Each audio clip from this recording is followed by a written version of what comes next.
Hi, it's fine today. 大光です。じゃあ今日も続きをやっていきます。早速。In addition, no remaining human job will ever be safe from the threat of future automation. Because machine learning and robotics will continue to improve. A 40-year-old unemployed Walmart cashier who, by dint of superhuman efforts, manages to reinvent herself as a drone pilot might have to reinvent herself again 10 years later. Because by then the flying of drones may also have been automated. The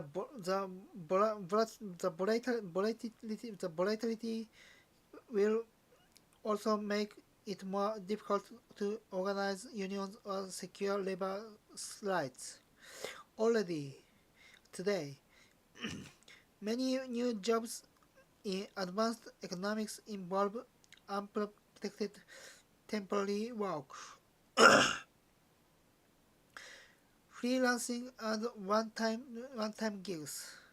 How do you unionize a profession that mushrooms and disappears within a decade? Similarly, human-computer center teams are likely to be characterized by a constant tug of war between the humans and the computers, instead of settling down to a lifelong partnership.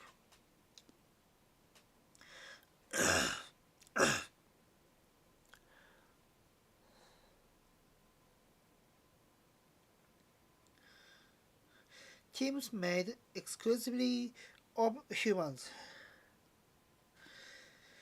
such as Sherlock Holmes and Dr. Watson, usually develop permanent hierarchies and routines that last decades. But the human detective who teams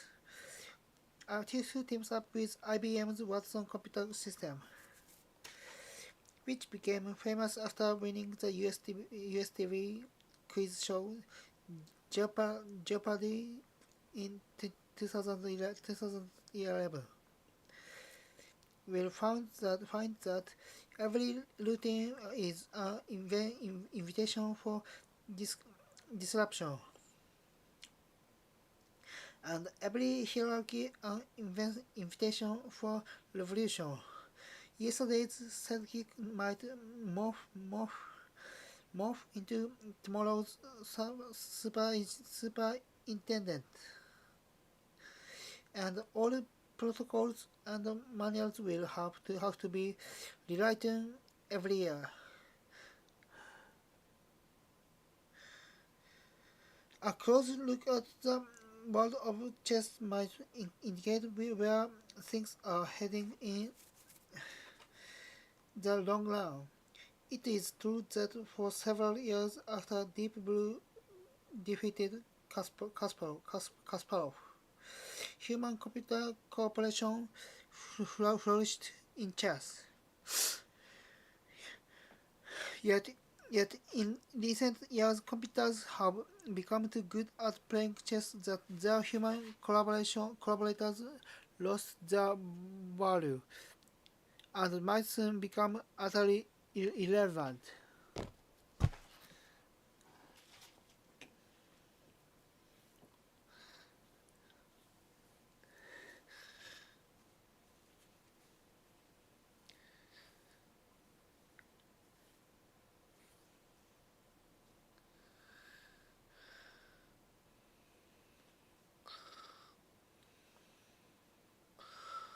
ちょっと髪を結んでおります。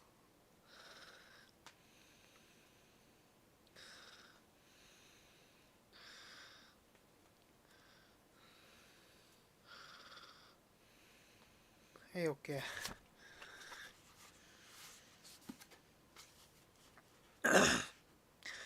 On 7 December 2017, a critical milestone was reached.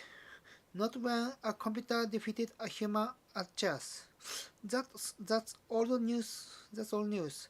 But when Google's AlphaZero program defeated the Stockfish 8 program, Stockfish 8 was the world's computer chess champion for 2016. It had access to centuries of accumulated human experience in chess, as well as to decades of computer experience. It was able to calculate 70 million chess positions per second. In contrast, AlphaZero performed only 80,000 such calculations per second, and its human creators never taught it any chess strategies. Not even standard openings. Rather, AlphaZero used the latest machine learning principles to self-learn chess by playing against itself. Nevertheless, out of 100 games, out of, nevertheless, out of 100 games, the novice AlphaZero played against Stockfish. AlphaZero won 28 and tied 72. It didn't lose even once. Since AlphaZero learned nothing from any human, many of its winning moves and strategies seemed unconventional to human eyes. They may well be considered creative, if not downright genius. Can you guess how long it took AlphaZero to learn chess from scratch, prepare for the match against Stockfish, and develop its genius instincts for 4 hours? That's not a typo. For centuries, chess was considered one of the crowning glories of human intelligence. AlphaZero went from utter intelligence to creative mastery in 4 hours, without the help of any human guide. AlphaZero is not the only imaginative software out there. Many programs now routinely outperform human chess players not just in brute calculation, but even in creativity. In human-only chess tournaments, judges are constantly on the lookout for players who try to cheat by secretly getting help from computers.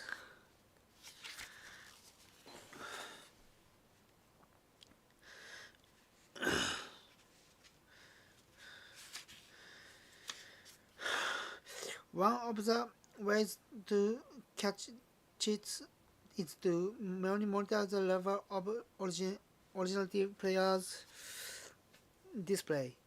If they play an exceptionally creative move, the judges will often suspect that this cannot possibly be a human move. It must be a computer move.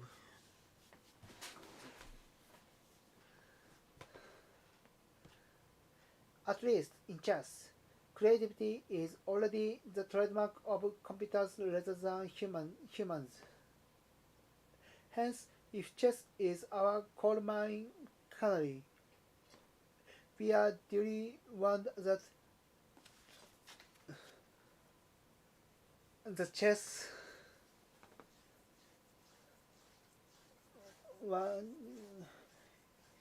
Hence, if chess is our coal mine cannery, we are duty warned that the cannery is dying. What is happening today to human AI chess teams might happen down the road to human AI teams in policing, medicine, and banking too. Consequently,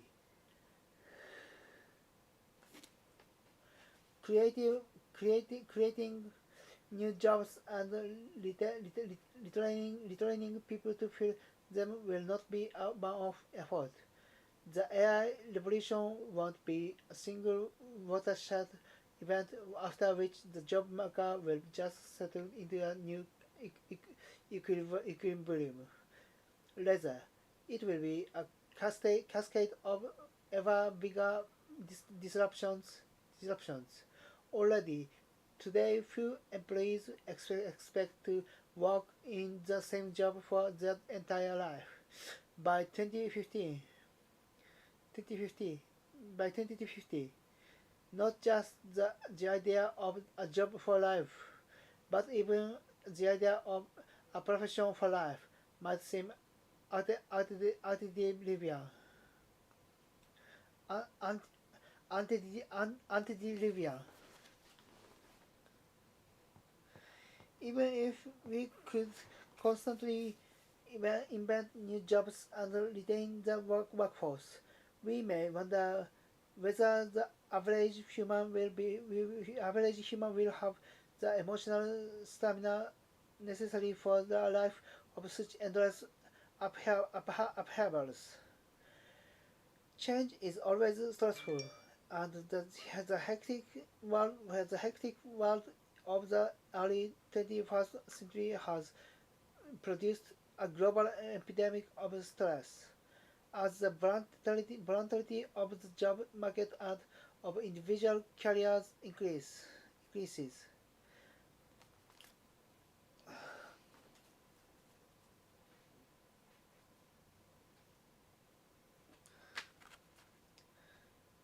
Would people be able to cope?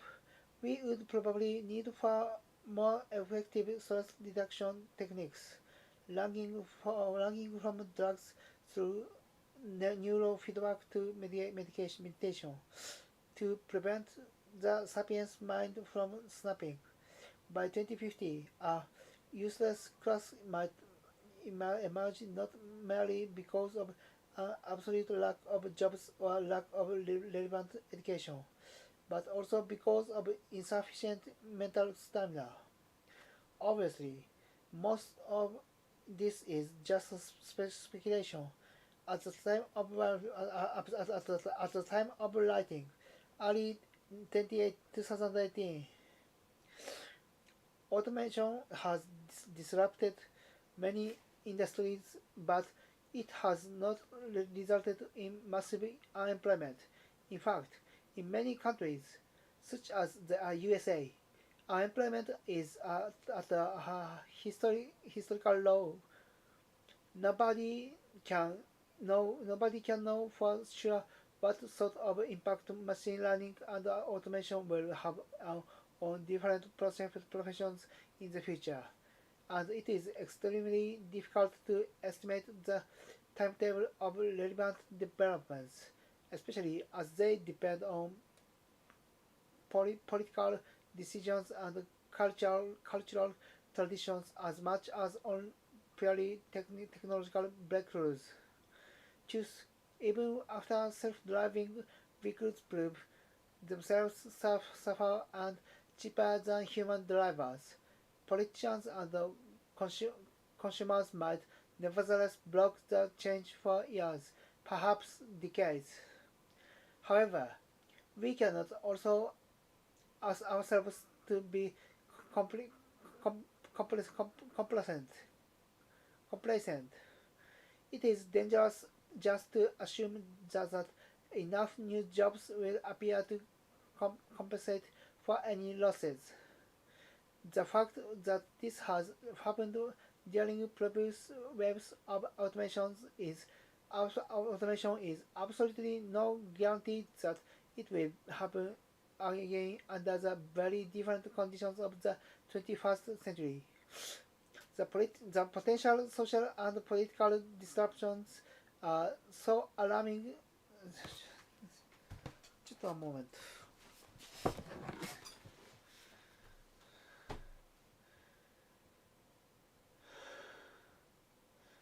Disruption ググります。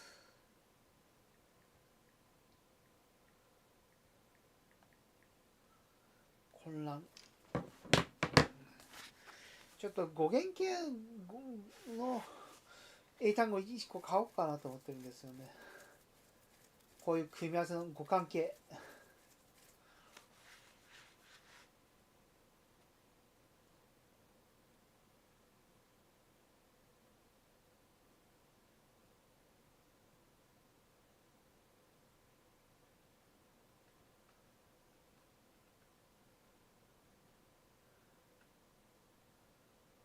Especially as they depend on political decisions and cultural traditions as much as only purely technological breakthroughs. They choose ever after self-driving vehicles prove themselves safer and cheaper than human drivers. Politicians and consumers might nevertheless block the change for years, perhaps decades. However, we cannot allow ourselves to be compliant.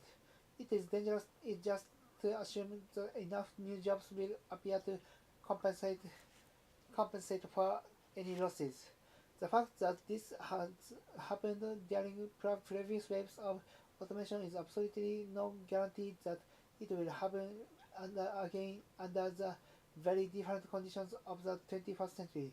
The potential social and political disruptions are so alarming that even if the probability of systemic mass mass unemployment is low, we should take it very seriously. In the 19th century, the Industrial Revolution created new conditions and problems that none of the existing social, economic, and political models could cope with.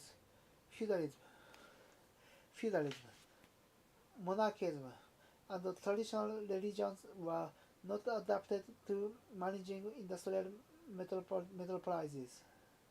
Millions of uprooted workers or the constantly changing nature of the modern economy. Consequently, humankind had to develop completely new models. Liberal democracies, communist dictatorships, and fascist regimes. And it took more than a century of terrible wars and revolutions to experiment with these models. Separate the wheat, separate the wheat from the chaff, and implement the best solutions. Child labor in Dickensian coal mines, the First World War, and the Great Ukrainian famine of 1932, 1933 constituted just a small part of the tuition fees humankind paid.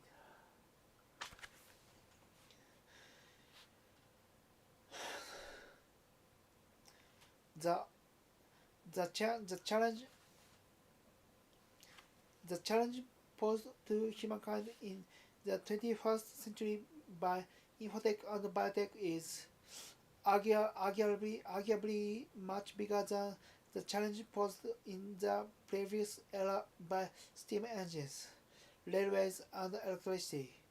And given the immense disruptive power of our civilization, we just cannot afford more failed models, world wars, and bloody revolutions. This time around, the failed models might result in nuclear wars, genetically engineered monstrosities, and a complete breakdown of the biosphere. Consequently, we have to do better than we did in confronting the Industrial Revolution.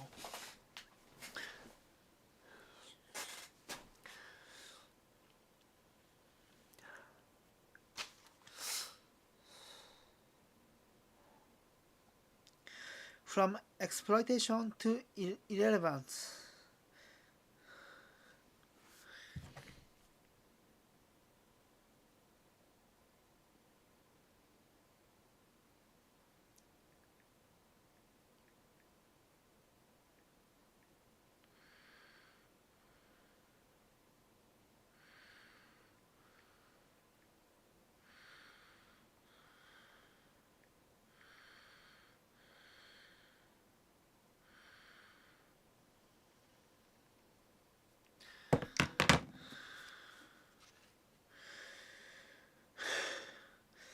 Potential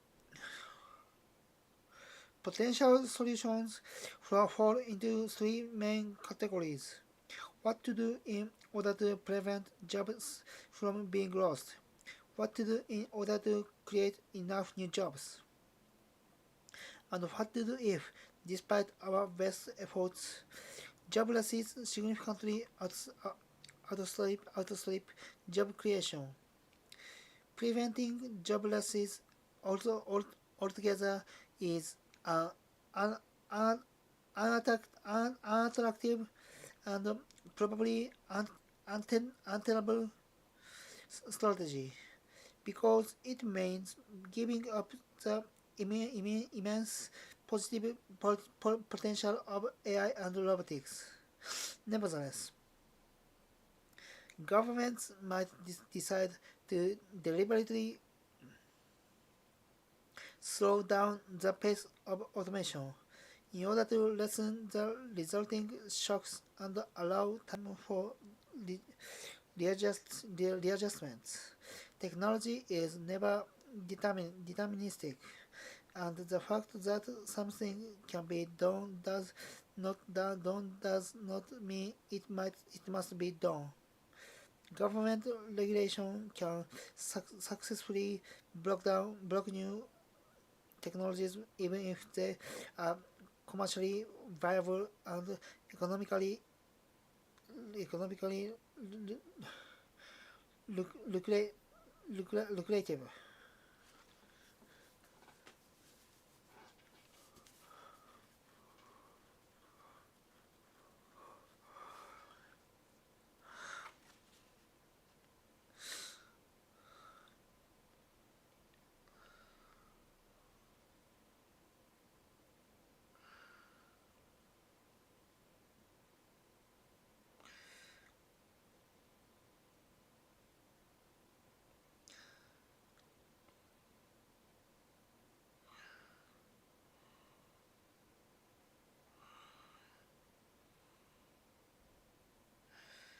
For example, for many decades we have had a technology to create a marketplace for human organs, complete with human body farms in un, under underdeveloped countries and an almost in,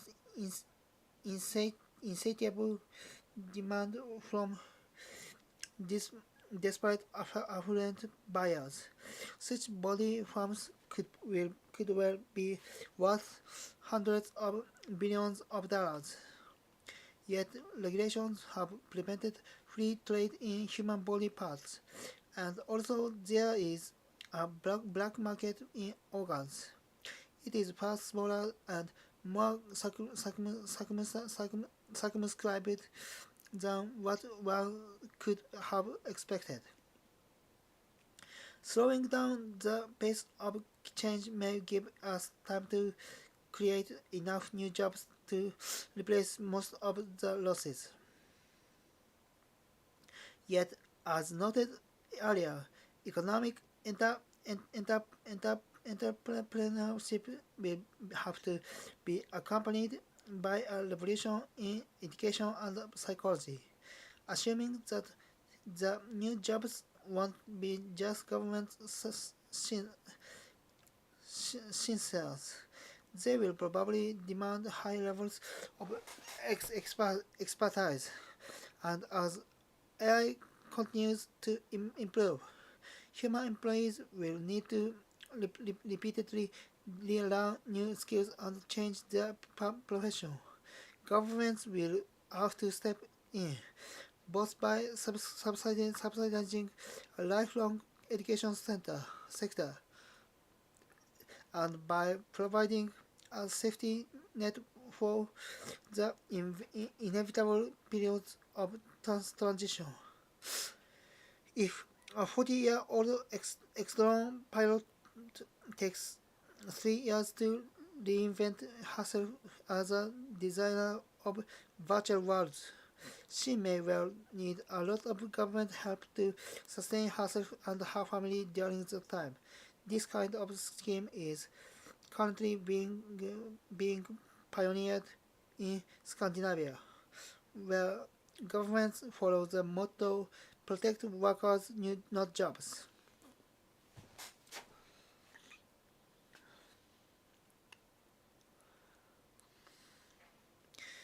Yet, even if enough government help is forthcoming, it is far from clear whether billions of people could repeatedly reinvent themselves without losing their mental balance.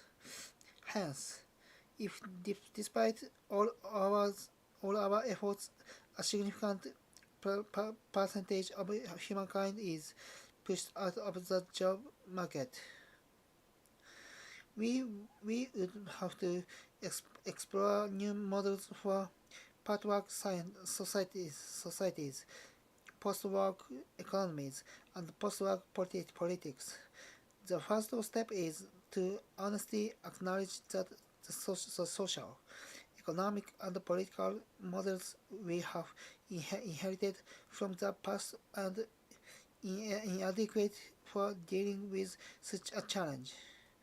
Take, for example, communism as automation threatens to shake the capitalist system to its foundation. One might suppose that communism could make a comeback, but communism was not built to exploit that that kind of crisis. 20th century communism assumed that the working class was vital for the economy, and the communist thinkers tried to teach the proletariat how to translate its immense economic power into political clout. The communist political plan called for a working class revolution. How relevant will these teachings be if the masses lose their economic value and therefore need to struggle against irrelevance rather than against exploitation? How do you start a working class revolution without a working class? まだ30分いってないのか。それで読んだのが4ページと5ページ。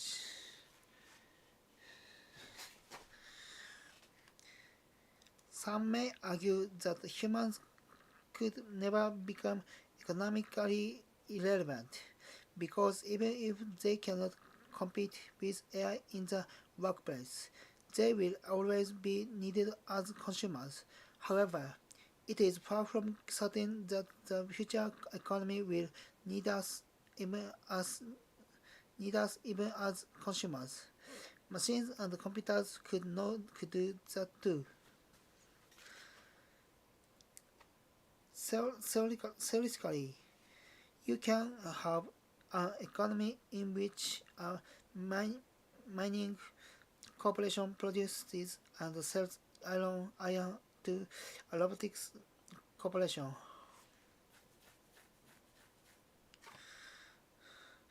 The robotics corporation produces and sells robots to the mining corporation, which mines more iron, which is used to produce more robots, and so on. These corporations can grow and expand to the far reaches of the galaxy, and all they need are robots and computers. They don't need humans even to buy their products. Indeed, already today, computers and algorithms are beginning to function as clients in addition to product producers. In the stock exchange, for example, algorithms are becoming the most important buyers of bonds, shares, and commodities. Similarly, in the advertising business, The most important customer of all is an algorithm, the Google search algorithm. When people design web pages, they often cater to the taste of the Google search algorithm rather than to the taste of any human being.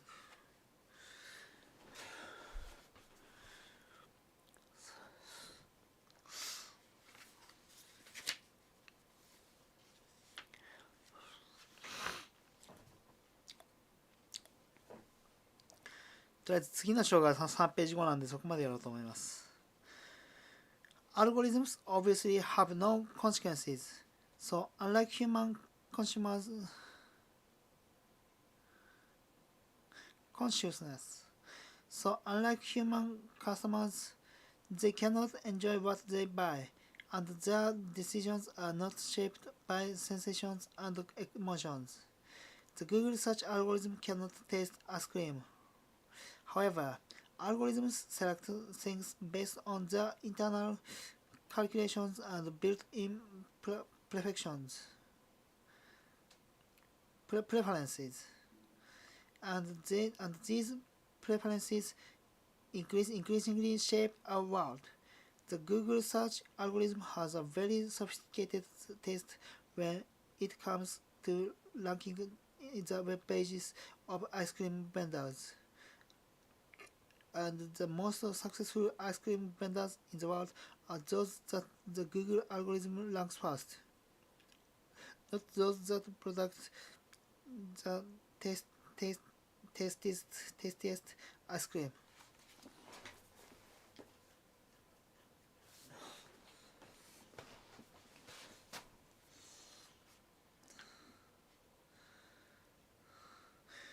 So if humans are needed,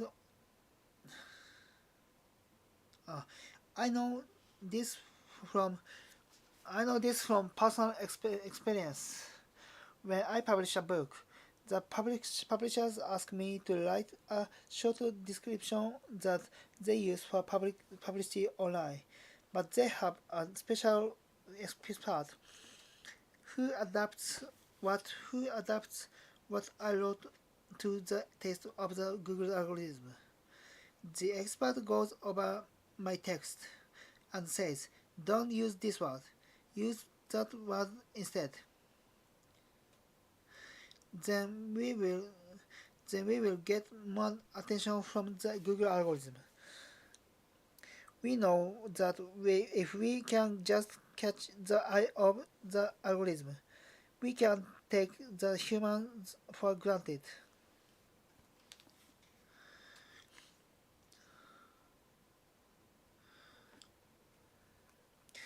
So if humans are needed neither as producers nor as consumers,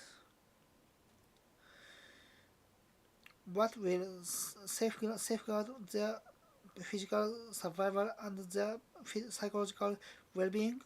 We cannot wait for the crisis to erupt in full force before we start looking for answers. By then, it will be too late. In order to cope with the unprecedented technological and economic disruptions of the 21st century, we need to develop new social and economic models as soon as possible. These models should be guided by the principle of protecting humans rather than jobs. Many jobs are uninspiring drudgery, not worth saving. Nobody's life dream is to be a cashier. What we should focus on is providing for people's basic needs and protecting their social status and self-worth.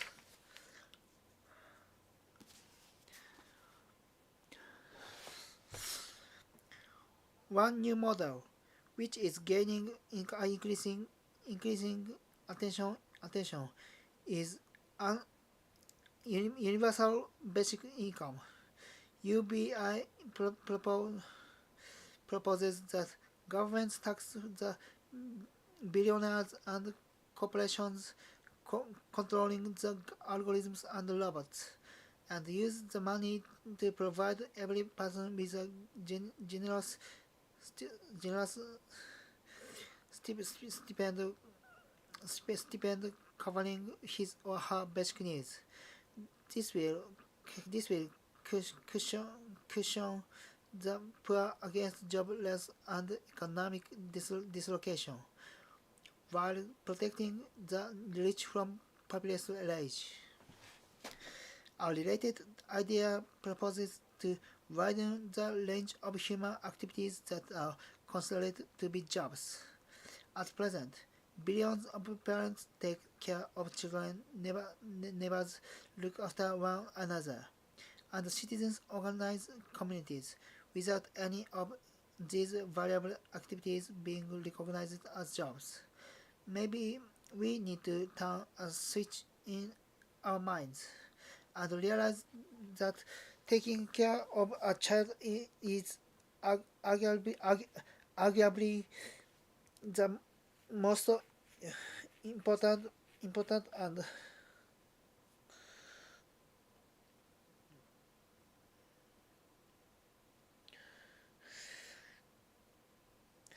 challenging job in the world.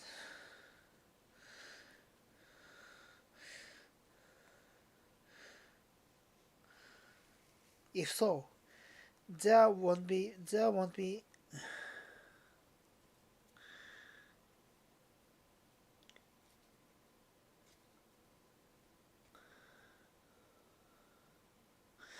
もう髪が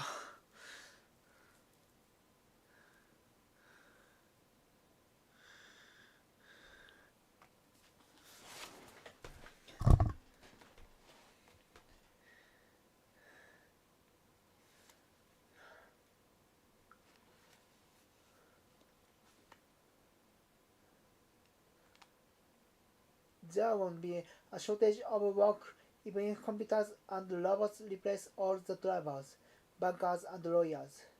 The question is, of course, who would evaluate and pay for these newly recognized jobs? Assuming that 6-month-old babies will not pay a salary to their moms, the government will probably have to take this upon itself, assuming too that we would like these salaries to cover all of our family's basic needs. The end result will be something that is not very different from universal basic income.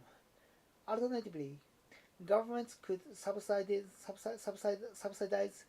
universal basic services rather than income. Instead of giving money to people who then shop around for whatever they want. The government might subsidize free education, free healthcare, free transport, and so forth. This is, in fact, the utopian vision of communism, though the communist plan to start a working class revolution might well become outdated. Maybe we should still aim to realize the communist goal by other means. It is debatable whether it is better to provide people with universal basic income, the capitalist paradise, or universal basic services, the communist paradise.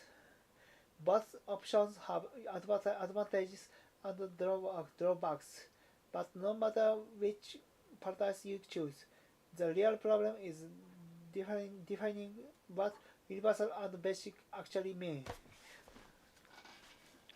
約40分。